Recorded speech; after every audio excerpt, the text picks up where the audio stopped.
Greetings and welcome to the Cerebral Women Art Talks podcast. I'm Phyllis Hollis, your host. As an extension of my Instagram page, Cerebral Women, this podcast offers insights into the visual art world.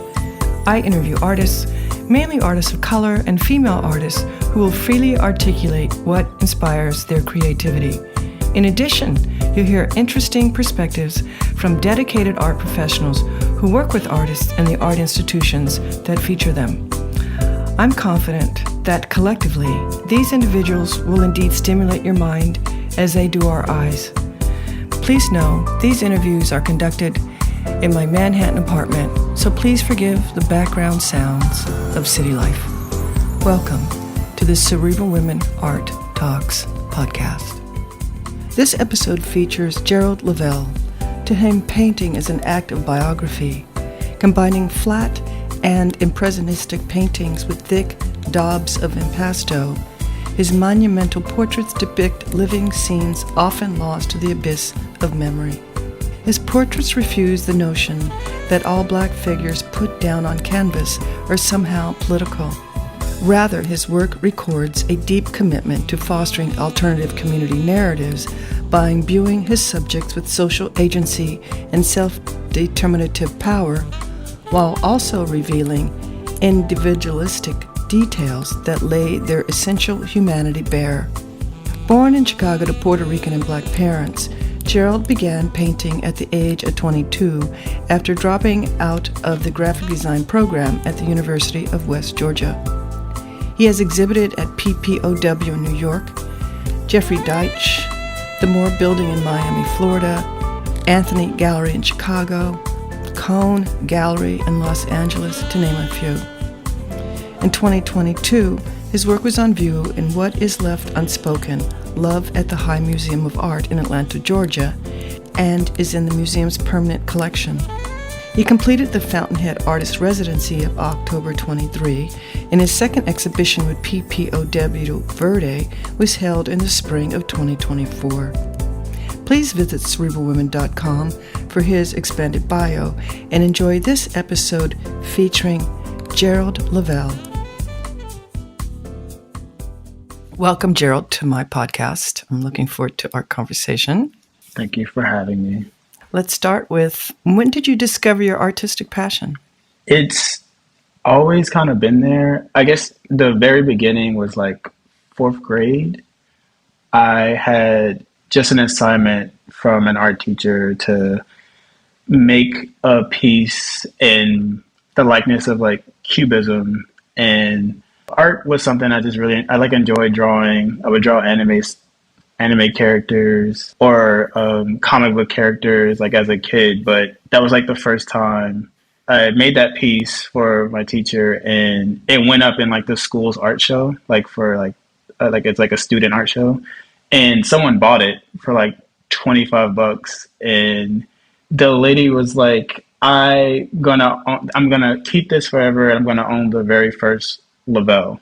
And that planted a seed like that was always there in the back of my mind. And as I grew older, life would take me in all different types of directions, but that was something that was always like in the back of my mind, like, oh, you could just be an artist. But being an artist was scary. What other career path do you think you would have taken? I was really interested in math. Honestly, like growing up in Chicago, like I had on those standardized tests that they give you every year, I scored like a 97 one year, like like in fifth grade. And so I got to take the SAT the next year. And so like I always was like, oh, I should be an engineer. I like drawing. I like math. And I should join it too. But then once I discovered how much school that would take, I got discouraged. How would you define your practice? I like to define it simply as so like my first love was painting. So if I were ever to become an artist, in my mind, I always thought that it would be in the form of painting. And so I like to think I just try to document the beauty that I see in the world, or I get to experience in the world, or moments where I get to reflect on either feelings or like moments that I find beautiful. How has your practice changed over the years? It's changed a lot over the course of the last 11 years. At first, it started like three-quarter portraits, like shoulders up.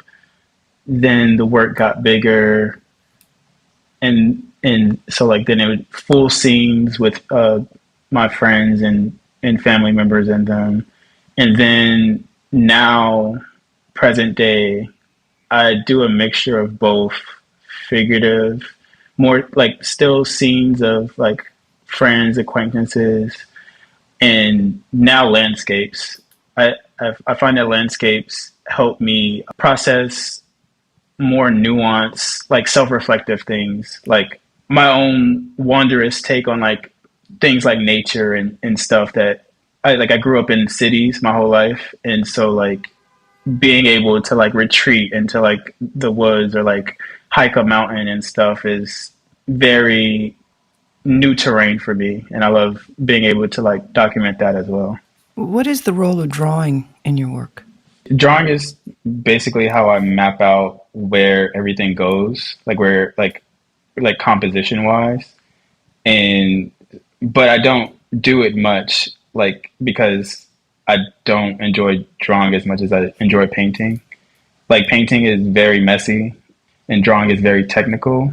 So like I like to just map out as much as I can, like where everything goes, and then go straight into like working with pigment.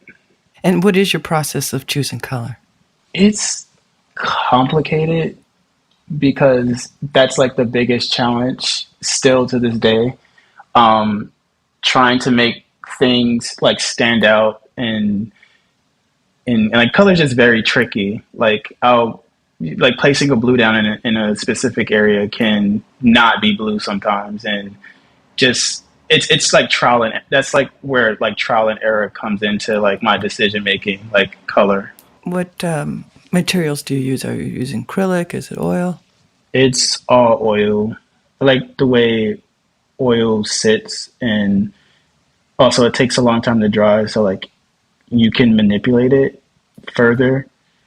Like sometimes like I'll find myself going into half cured like paint and like dig into it, or like layer more paint on top of that and get like a very like a different type of texture. When do you know work is finished? When I can't sit with it anymore. It's a very that's the hardest part to me, between like decision making and letting it go. I think like when I'm ready to let it go and like exist in a world, like and stand beside it proudly, is when I consider it done. And when do the titles of the work enter the creative process? It used to be just names of like the figures, but now like I find like quotes that I like to like pull like from like either something I'm reading or even song lyrics. Now the titles now either there's still like names, or they take on forms of trying to incorporate like a poetic type of quality to the work as well. Have you ever been influenced by other artists? Definitely been influenced by other artists. I think they all present themselves in some way, shape, or form, like throughout the work itself. Early on, it was the very first artist I was introduced was like Van Gogh. And so like I was obsessed with Van Gogh and even his life and like his career as an artist. And then it moved further throughout Europe, like the like Cezanne and then like there's the Austrian painters. Like I pull heavily from all of them. There's so many influences. Are there thoughts or concepts that connect all your work?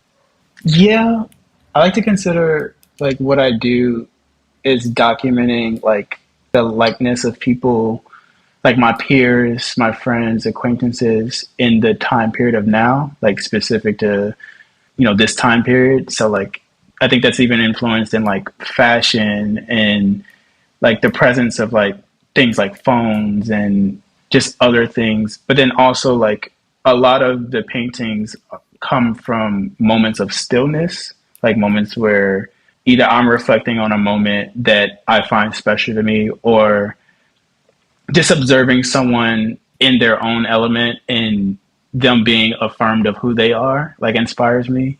And so like there's like a lot of that. But then as of recently, there's been a lot of different notions of like what home is to me. And this last show I just did, like there was a lot of like me questioning like my specific home base in the world and where that is, if that even exists, like inside of me right now. How do you keep learning? I stay open.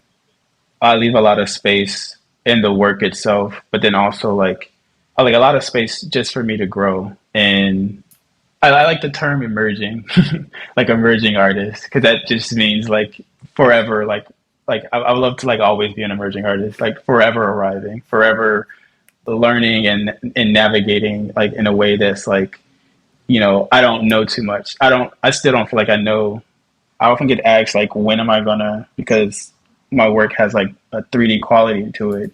When am I gonna like transition to like sculpture? And I'm like, well, I'm still not done with painting. Like that. There's still so much for me to like I think that I can render great, but there's still so much. I'm not done with painting. And so like I think just like learning is just like leaving room to knowing that you don't know everything, and yeah, just leaving space. Do you listen to music while you're working? Yes, I listen to a lot of different things. I often find myself like listening to very somber music, like calm, like a lot of indie, like calm music, like just to, but then there's also moments where like I'm listening to like very high energy music, but then like that's at 3 a.m. and I need to get stuff done. I need to be awake. So what do you enjoy most about your practice? I think I love pushing paint around like that. It's such a, it's such a like, I find it like very intriguing to like start with like just like a single blob of nothing and then like come out with this full complete piece of work. But also like I used to be very boxed in, and I didn't really go to many shows myself. And now I go to like a lot of shows. And so like seeing other people's work and seeing like how I think I used to be afraid of just like exposing myself to like a lot of different work and it seeping in, but like that isn't how that works. And so like painting itself, but then also like exploring so many different artists now and being excited about what other people are doing and like how they feel about what they're doing. Do you think about your audience when you're working? Yes, I do. But that's a new thing. Like I've been painting for 10 years, and considering the audience started about like 5 years ago when I started to realize like there might be like a small disconnect between like who the work is for and who gets to view the work. So I do think about it, but I think I think my core like values like for my work that hasn't really changed much now that I consider the artist, the audience. Do you feel Black art can be defined? Yes, I feel like it can be defined by Black artists, and with that notion, I think that all voices are kind of necessary. So like because there's been such a lack of Black voices in the art world up until this point, I think it's necessary for our voices to be present. So like good art, bad art, like it all has to like exist so they can like have like a conversation amongst each other. Share with us, what are you really excited about right now?